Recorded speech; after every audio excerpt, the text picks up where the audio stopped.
There you are. Yeah. Okay. Is everybody? There we are. We Is are. everybody sitting comfortably? We are in action. You've got the halo going I know. on. What are you doing? I'm just going to adjust the halo. That's it. Oh. How's that? It's the same, really.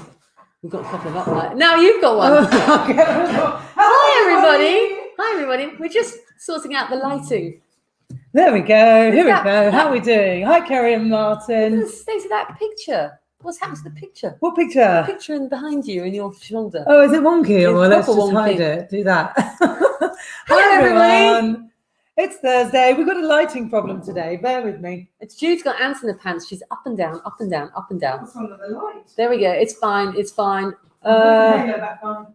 Put my hair back on. No. Yes. Okay. Whatever.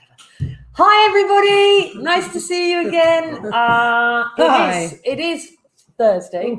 It's the 18th of February. What day is it today, 7 everybody? o'clock. What day is it today? Oh, great news, everyone. You love this, For everyone. those of you that were thinking about, doing a bit of lenting, you don't have to today because today is National Wine Drinking Day or Yeah. Drink Wine Day or National something Drink along those Wine lines. But, whatever it is, we're all Yeah. allowed to have a glass. So Yes, cheers. Cheers. Good evening, everyone. Um, And what cheers, better? Finn. So, 2 days after Pancake Day, you get National Drink Wine Day. And Not there's- to be confused with Natural Wine Day. National Wine Oh, Day. Natural Wine Day is This another is all one as about well. drinking it. Great. And it's the celebration of 7,000 years of drinking.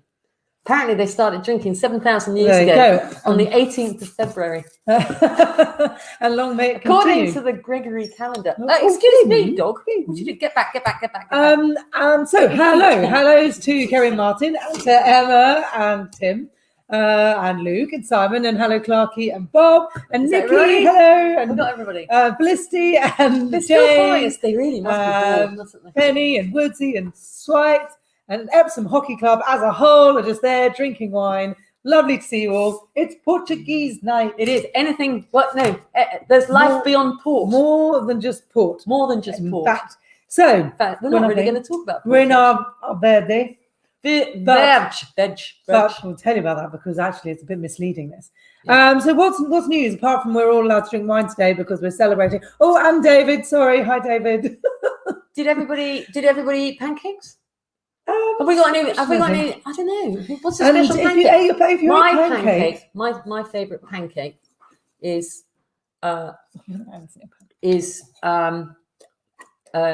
raclette cheese with asparagus and jambon. really? Lovely. Oh, sugar and lemon all the way for me. Oh, Keep it the simple. traditional sugar and lemon. Yeah, simple and light. Yeah. And if you do go sugar and lemon, Yeah. then you could go further wrong than have a little glass of prosecco or pignoletto with it. Pignoletto is a perfect example. Yeah, pignoletto Bit of is fruit, a little bit of fizz. frizzante, a little frizzante. So Yeah. it's not too bubbly, but perfect with your Yeah. pancakes. Too Needless good, to that. say, we didn't have pignoletto or pancakes. The whole thing passed us by entirely, and it was only someone telling us that they've now given everything up that made us realise that it had happened. So, Right, welcome go. everybody. Those of you who don't know us, my name's Pam. This is Jude, and here's old Finn the dog Finn, playing up already smile, this evening. smile. We're here from Hannibal Brown Wines. We're going to talk to you about, Portuguese wines this evening. We're doing these every week at the moment during lockdown. Who knows actually, I do know what's happening next week. You see, yes, no mystery. We have got this all planned, and we're well. We've got the organised mystery machine. quiz, haven't we? Yeah, quiz night next week. Yeah. So get your Put your disguised orders wines. in. Put your orders in. You'll Mystery. get a couple of mystery wines to enjoy on the evening, and we're going to sort of test you a little bit. It's all going to be good fun, lots of trivia, nothing too crazy. But I love lead blind tasting because it's Yeah. actually really interesting how difficult it is to Yeah. identify things blind, and you can have the opportunity to.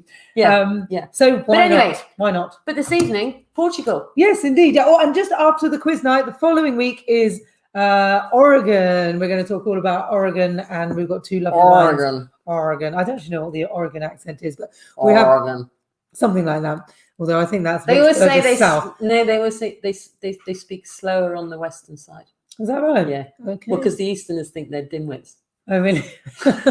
Well, let's not get into that. So yes, Oregon after the quiz night. So anyway, right, you're right. Back to Portugal. Portugal, the 11th largest wine producing nation in the world. It is. Doesn't sound very high up, but bearing in mind, there's a lot of countries that make wine. But it's something like it actually produces so many grapes. I mean, you think Sicily produces grapes, but I mean, Portugal produces a lot of grapes. Not all for wine though.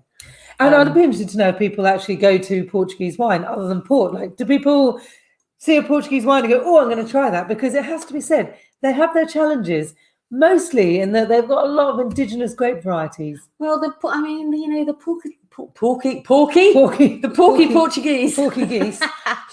Portuguese sort of marketing machine have worked pretty hard actually at getting people on their wine bandwagon, and a lot of that is to do with.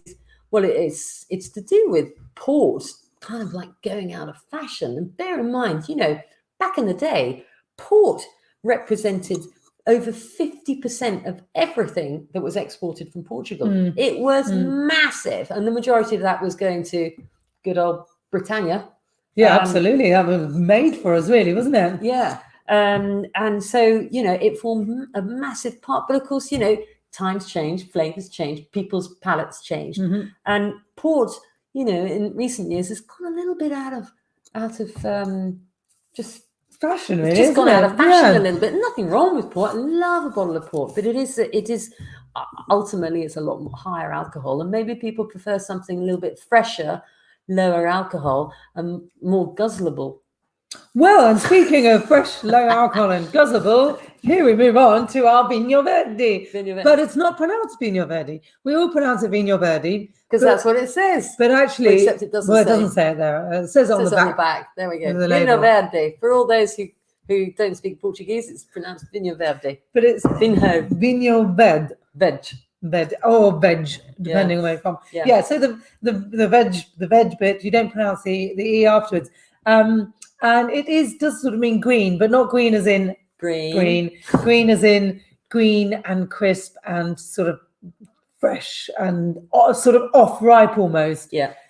Like green fruit. Yeah. But also remember, again, sort of historically, Vinho Verde. Well, I'm going to call it Vinho Verde because I'm Brit. Okay. Vinho Verde. I'll go with the veg. Used to be sort of naturally a little bit fizzy, a little bit of carbonation in it. And that was actually intentional. The Portuguese picked up on the fact that the Brits actually liked this sort of like hint of sparkling. We mentioned Pignoletto earlier on, a frizzante from Italy. That's the kind of thing that was coming out of Vinho Verde, just a hint of natural sparkliness. And that was almost like a residual fermentation, the carbonation from fermentation that had been sort of kept in the bottle. And was just stylistically it was the drink of the moment. Well, these days you get less Vinho Verde with that sort of natural sparkliness to it, and this certainly doesn't have any sparkle to it. If it does, but it is 11.5%, so it's nice and light on the alcohol. I'm just going to get a map up. Let's get a map. Let's see what we're talking about. Let's just go find the map. There we go. Let's do that. It's a little slivery number. That is not possibly the best way to present it. Let me make it bigger. Ooh. Okay, here we go. Where's Spain? Well, that's Portugal. Okay, Spain's on the right.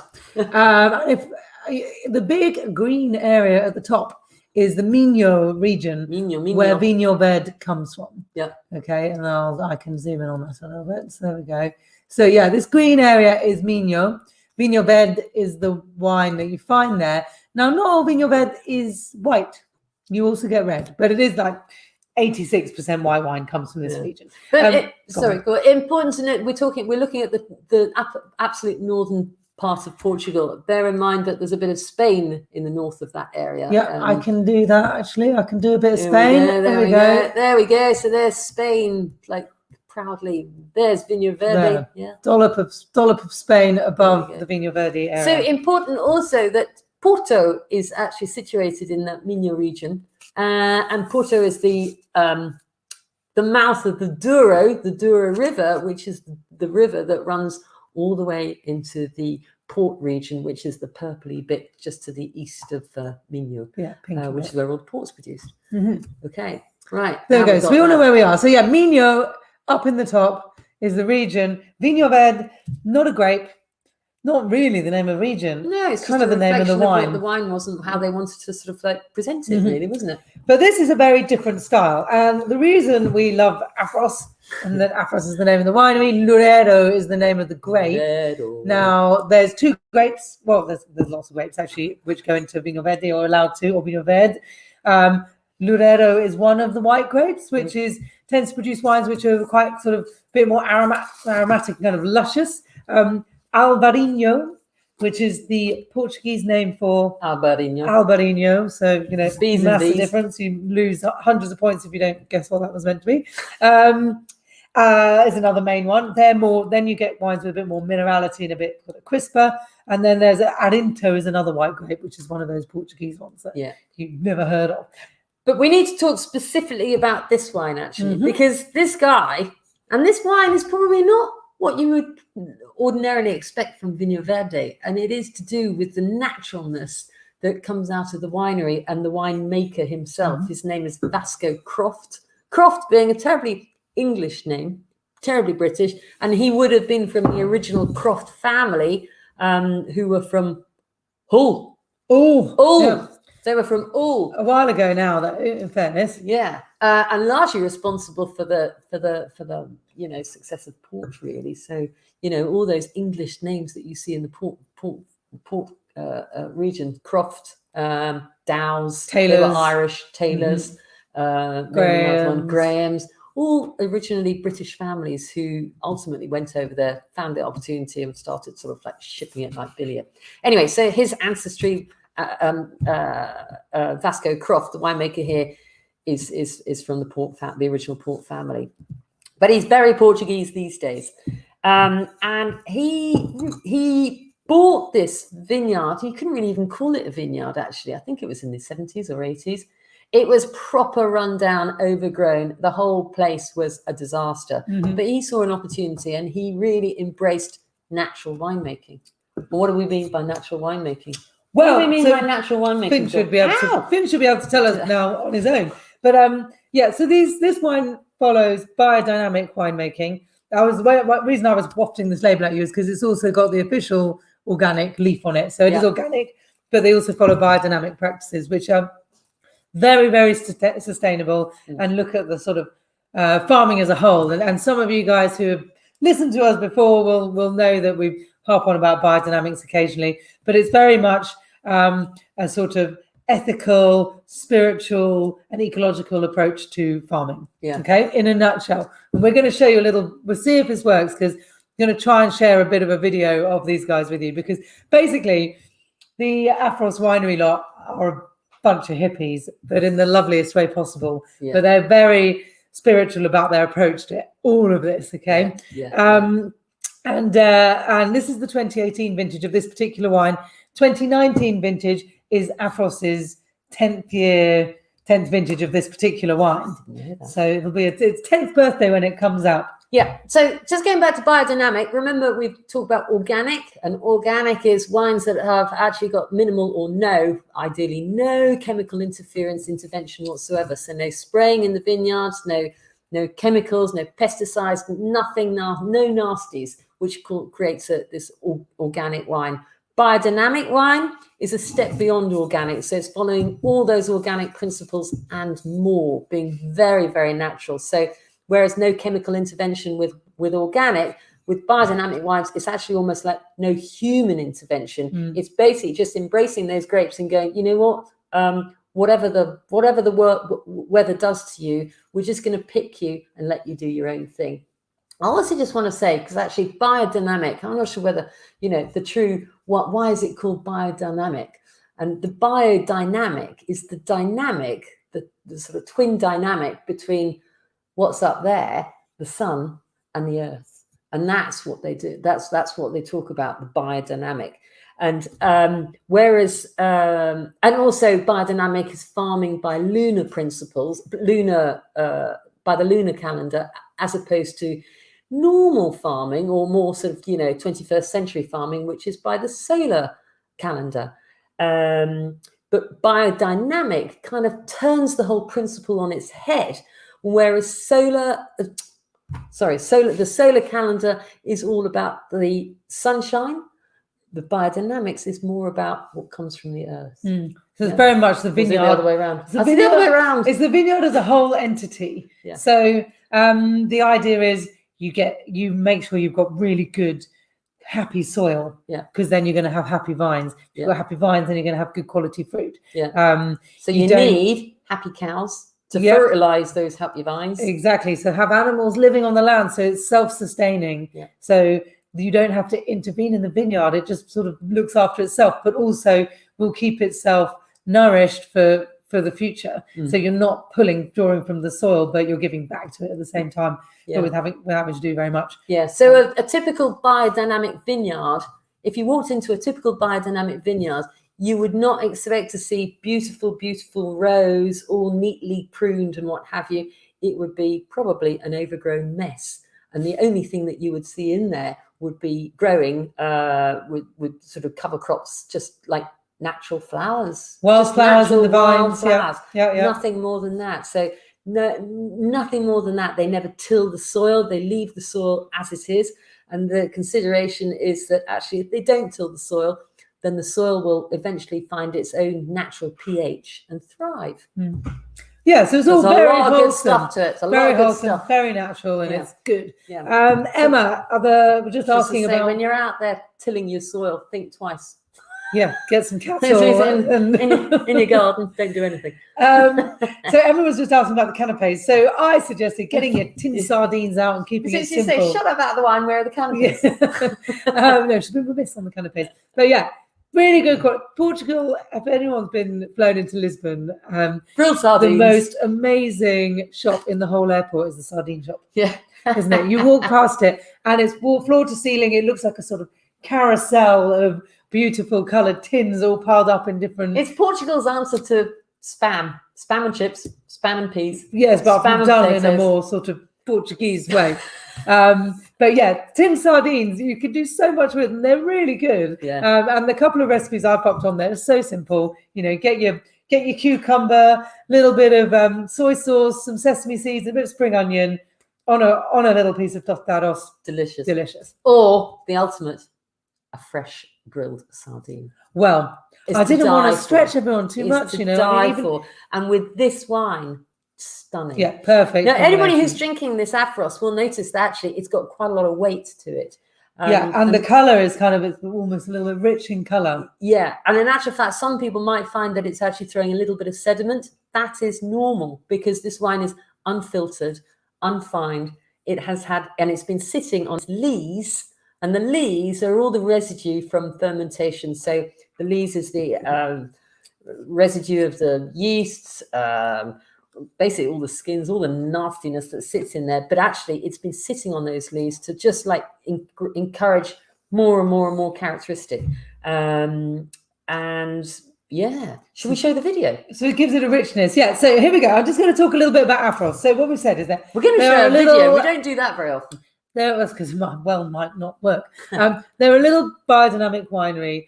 They're really, you know, the harvest time is when the wine world comes alive, isn't it? You know, it's a big celebration. Between post-harvest and the next harvest, it's just a bit of gardening, really, isn't it? It's just a bit of gardening to get the good quality fruit. But as everyone springs into action, friends and family, you know, it's festival time, get everyone involved, and there's some serious work happens. So these guys, this video I'm going to try and show you is basically on their Facebook page. So apologies if it doesn't work, quite frankly. If it doesn't work, then have a look on our Facebook pages tomorrow and it will be up there. In fact, there is something that was sent out on the social media this week. Yeah. So this video is basically about them. These guys, meditative grape treading, which is part of the whole biodynamic movement. Here we go. Okay, so I'm gonna play it. This might not be the best quality. I won't play it for very long, but just so you get the idea, okay?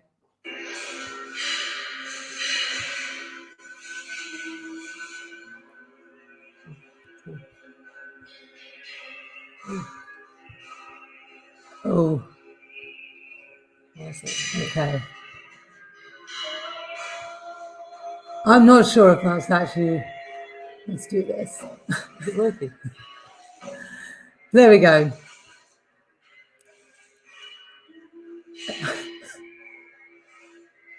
Okay, well, that's enough of that, though. So you get the idea. You get the idea. Sorry, that may not work very well, but I hope it did. Yeah, it's basically they're very what's the word, spiritual about everything, and they just kind of stomp around with a bit of tinging and tonging and humming and umming and omming. Now, my experience of treading grapes in that big cement thing that he had, the cement container, they're called lagars, Lagares.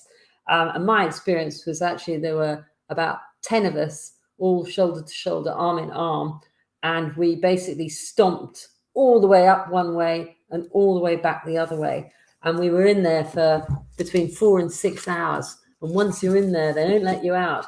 And it's quite an unpleasant experience, actually, because it not only does those skins and those pips and get stuck between your toes, but it's really quite painful. And also, if you want to go for a tinkle, well, you can't. And 6 hours. Ooh, I know. But the traditional old lagars that they've got in the Douro Valley, the traditional old ones, they had little places where the boys could go and relieve themselves.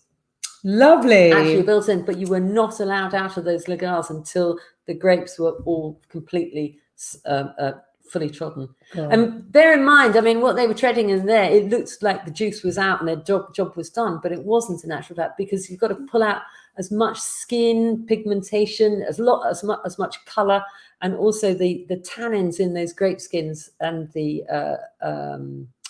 stalks and the pips, very important to actually get those, and you can't really do it unless you've got this like rubbing sensation. Yeah. And do you good tread stuff? Good old Portuguese wine, very very nice. Awesome, and not entirely vegetarian. Do you tread white grapes as well? You can tread white grapes, only if you want to impart. They would have treaded white grapes back in the day. Mm-hmm. I've never treaded white grapes. White grapes better for they get pressed, so but yeah, they probably do. Better for the skin tone at the end, presumably, if you just got white wine instead of that kind of red wine. Toes, just horrible.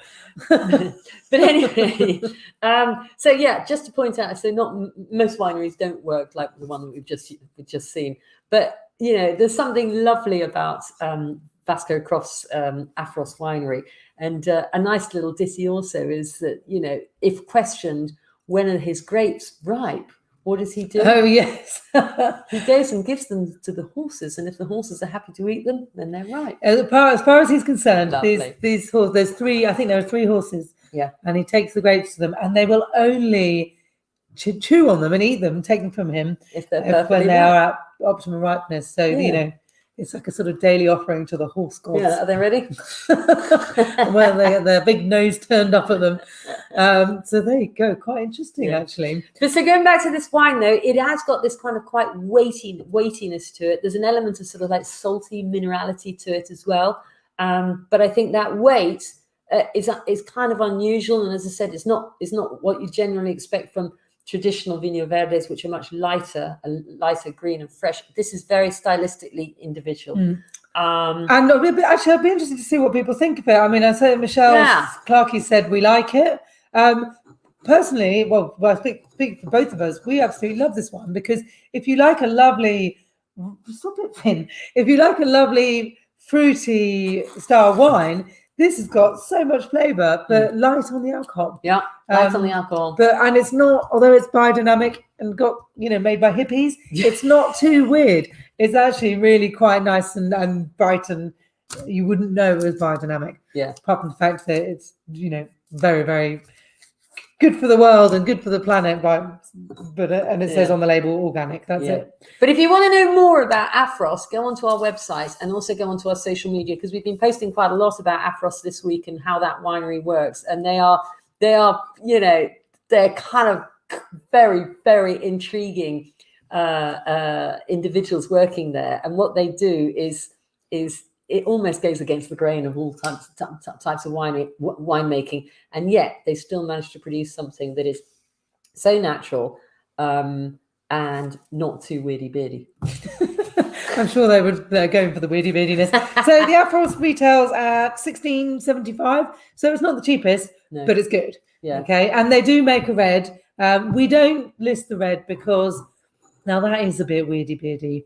We haven't tasted it for a few years. I can't remember. But it's so the red grape is predominantly grown in the Vino Verde area is called Vinhão. Yeah. Vinhão. Everything in Portugal is "ow" with an A and an O on the end, and it's Vinhão. It's quite a tart kind of light and tart. I don't remember it. Tart is a good word for it. Yeah, I do remember it. And almost that fizz we were talking about. Oh my God. It's almost a slight. Anyway, we don't list it. If anyone's interested, we can get it. I'm not sure I've sold it very well. Probably very good with food and sardines. I suppose the thing is, though, that all of these wines, because they are so naturally produced and they are very reliant on the weather conditions of the particular vintage, it does mean that every single year is very, very different. So this is a 2018 vintage. It's totally different to the previous vintage and will be totally different to 2019 again. Because of the varying weather, but that's the beauty of that's the beauty of it. Look, I mean, even on the back of the label, it tells you which number bottle it is. You know, they're so specific because they don't produce a huge amount. Yeah, but they're great. Yeah. So we're going to move on to the red. Yeah, the red. Which if I get my map back up again, if that's doable. And then we can talk about alcohol. Oh yeah. Oh, and whilst we're doing that, here's a question for you guys. There's another industry in Portugal to do with wine, where other than port, which puts the Portuguese at the forefront of the world. Oh yeah, what is it, everybody? What is it? And whilst you're thinking about that, I shall just try and find my map again, which I now have lost. So just, keep talking, Pam. You just made me think of something today. I heard what the Bulgarians' biggest export, and now I can't remember what it was. Oh, it's nothing to do with wine. Is it wine? It's nothing to do with wine. No. Okay. It was something intriguing. It was something really interesting. I can't remember. Anyway. So, okay. Here comes the mappa. There we go. Let's just open that. There. Voila. There we go. Oh, it's gone. So here's Portugal again. This red is from Dow. Now Dow is kind of the purple area. The big magenta. Let's go. The big red blob. Yeah. So. Known as the Burgundy of Portugal. And why is it known as Burgundy of Portugal, Jude? Because it's got really nice wines that are very similar in style to Burgundy. Yes, very good. Oh, she's learned so quickly. It is an actual fact. It's kind of interesting that they would say that, but these wines have a kind of like a ripeness that you find in traditional Burgundian Pinot Noir. Forget about the colour because they're much more dense than you would expect to see in the Pinot Noir grape, and that's because it's not Pinot Noir. This is made up of grapes that actually traditionally used to produce port. Tinta Roriz, Tinta Nacional, Touriga Nacional, Tinta Almeida, or something like this. I mean, there really are lots of obscure Portuguese grape varieties that are very difficult to remember. But they do seem to come together to actually produce wines that are kind of like reminiscent of port, of Burgundy. And the nice thing about the one thing that they share with Burgundian Pinot Noir is that, again, you can drink these slightly chilled. So bear in mind that you're probably heating your houses at the moment between sort of 20 and 22 degrees. But, an ambient temperature to drink red wine would be more like 17 degrees. So it's still, a good few degrees cooler than your ambient temperature. So you should notice that your wine should be noticeably cooler than you would expect. Cooler than your hand. Cooler than your hand, yeah. Touriga Nacional, Tinta Roriz, being one of the primary grapes in this. Yeah. Tinta Roriz is also known as, if you were across the border in Spain, here we go. We'll ask the masses. And yes, Simon, you're absolutely right. Cork was the answer. Yes. Tinta Roriz is also known as another name in Spain and is the primary red grape used in the Rioja region, amongst many others. What do you reckon it is? Yeah. So this is actually just a point on cork. Yeah, for those of you who don't know, Portugal's the world's biggest producer of cork, and back in the 20th century was responsible for over 95% of corks for use in wine closures. Now things kind of changed quite considerably in the 1990s because of issues with cork taint, also known as corked wine, where there was absolutely nothing wrong with the wine, but the wine was being ruined by inferior quality corks that had actually, they were infected by bacteria or mold or rot. They were dirty. And this was affecting something like 26% of all wine that was being consumed was corked in varying degrees. And so, the Portuguese had to quickly clean up their act because, around the corner were the capsules coming. Screw caps. Yeah. The screw caps. And as we can see today, the screw cap has been embraced by the Southern Hemisphere and the countries furthest away from Portugal. And that was really because the Portuguese were looking after their neighbours being Spain, Italy, and France, who represent over 60% of world production. So they were their biggest market for corks by far.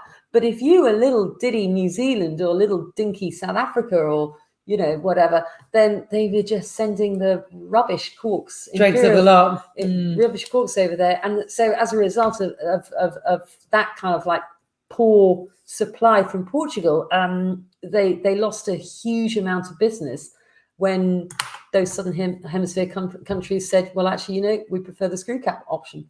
And even today, Australia is very, very, very much pro screw cap. A lot of European wines have gone back to cork because the problems that they had in the 90s with inferior quality cork have gone. So by and large these days, cork quality is very good. And Italy, Portugal, and Spain have almost like gone back. And it's very unusual to see screw cap wines in Europe. Well, I mean, there is a sustainability kind of issue as well. So cork trees are cork factories. It's the bark. These corks are punched out of the thick bark, but the bark regenerates. Okay, if you're thinking about going into the cork industry, planting a cork forest and getting these cork oak trees up to an age where you can actually, get this size cork out of the bark is what could be anything from 10 to 25 years. Yeah. So it's an investment of time. Yeah. It's even more of a waste of time than planting a vineyard. Yeah. But it would wait even longer. But just imagine, that was responsible for 50% of all Portuguese exports in the 20th century. It's huge. Yeah. It's a massive market for them and one that they need to seriously protect. Anyway, get rid of this dog. He's being a right pain this evening. He's very needy. I don't know why. Anyway, he wants to eat the cork. Those of you who are drinking this wine, so the Quinta da Vecchia, will notice actually that we've got a big hooner of an alcoholic 14%. Bish, bash, bosh. Now, a big step up from the white, which is 11.5%. And it's really important to say here that, alcohol in isolation it adds flavour. The more alcohol you put in, the more flavour you've got. But of course, alcohol is a natural convert of the grapes, of the fructose in the grapes, fermented into alcohol. And sometimes when you've got very, very hot climate and an awful lot of ripeness in your grapes and an awful lot of natural sugar, then that fermentation will continue. And when it eventually stops and the yeast runs out of, is exhausted, and there's still more sugar to go, then you could potentially end up with a wine that's actually got some natural residual sugar in it. We were just talking to some people about, the whole point of legs and what does it mean about, wine's got great legs. Nice legs. Well, legs actually was a totally misused expression of quality. But in actual fact, it doesn't mean anything. It's nothing to do with quality. It's just actually a reflection of viscosity, because the wine is so viscous, it's actually sticking to the glass. And viscosity is set by either alcohol, high alcohol, or by sugar. Now, in this case, it's probably alcohol, because it's 14%. 14 and yes, 14. Yeah. So but it is no measure of anything really. To be honest No. with you, it's a bit of an old-fashioned expression for someone I think it's misnomer. it's just something that was used to sort of pretend that you know something about wine. One of those old boys kind of expressions. So we're in the Dow, just the Dow region. Yeah. You don't see a lot of wine from Dow. No. A lot of Portuguese wines that you're seeing now, reds especially, are from Alentejo, which, if I just pop the map up again quickly, is the sort of yellow area to the east. East. It's quite a big area. In fact, Alentejo as a region makes up about a third of the country. Yeah. But the yellow bit really is where the wine's made there. Yeah. But back in Dow, not a huge amount of wine, really some really good quality wines. But it is very famous, or does have a very famous producer there, possibly one of Portugal's biggest producers. Oh yeah. Oh yes, let's put it to them. So they're called Sogrape. Sogrape. Or Sogrape, or Sogrape, or Sobral. Yeah. Famed for producing one of Portugal's most famous or potentially infamous living wine. Yeah. And anybody who's had it, actually, I've had it. I've had it. I quite like it. Actually. I mean, it's been around for decades. Yeah. Decades. I mean, actually, it still sent a shiver down my spine. You just said a minute ago, back in the 20th century, it made us sound like such a long time ago. But actually, this was back in the 20th century. Here we go. We've got an answer, Matthias. Indeed. Yeah. In that beautiful, beautiful bottle. Lovely. And yes, Tintoreri's slightly spritzy. Yeah. But probably not so much these days. Yeah, it's super popular, Matthias Rosé. It's the one that comes in the bell-shaped bottle. It's still on the shelves of every supermarket. We have got a miniature Matthias Rosé turning brown in our wine rack. Have we? It's ever. In fact, I'm going to get it. So show those of you who might not have experienced it. Here it comes. Oh, look at that. I hold it close to the camera. Why wouldn't people buy that? Yeah, look. It's a beautiful perfume everybody bottle. recognise that? It is getting slightly orange, actually. Yeah, I mean, it's never going to be drunk, although we might chuck it in if and when we maybe have people around again, we might just pop it in there and not mention it. Along with all that other crap we get rid of on people. So I just want to say something, just alcohol again, just back to alcohol. So very important, when you get these higher alcohol wines, you might notice when you first start drinking them, you get this slight sort of like burn, a sort of sensation as it goes down the throat and into your gullet. That's alcohol. That is alcohol, and that is actually that sensation is just what alcohol does. We all know from those shots of tequila back in the day. Yeah, but this wine is crying out for food. I mean, it is not a drink. It's not a wine to drink on its own. And certainly not to guzzle too hard because it is high alcohol. But I think the alcohol, even though it's 14%, it's got a lot of fruit, a lot of structure. Mm-hmm.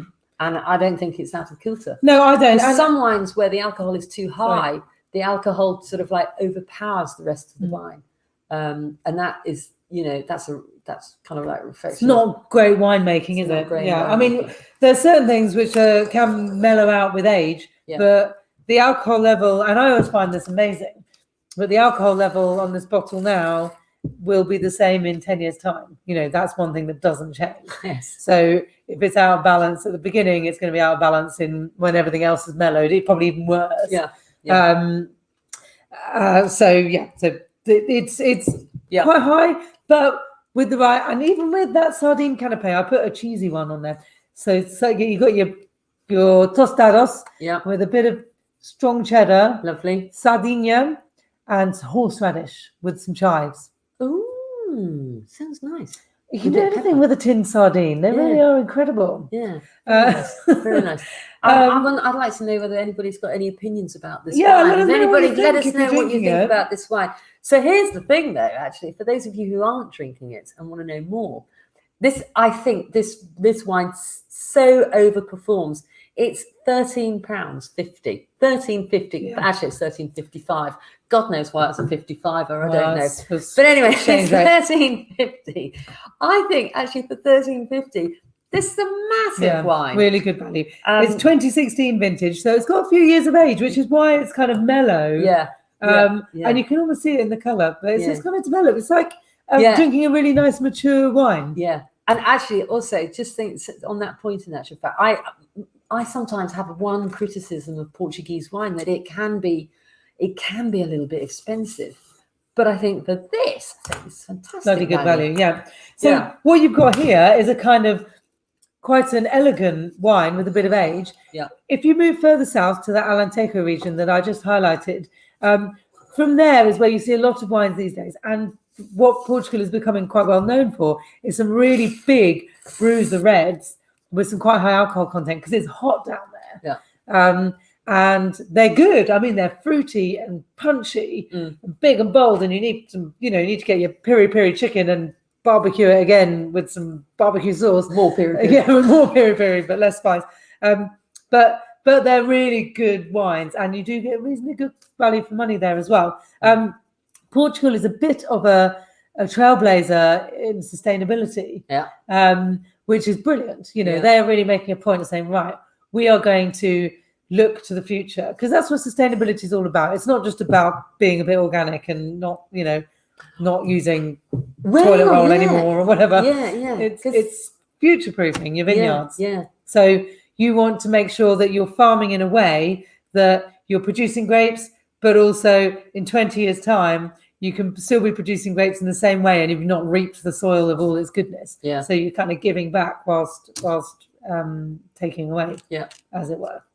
I wonder, in actual fact, because there's one thing that's a big question in the wine industry at the moment, and it is actually certain regions where they're experiencing a significant change of climate, where actually they are adopting different grape varieties, because those different grape varieties work better in that changing climate. So let's take an example.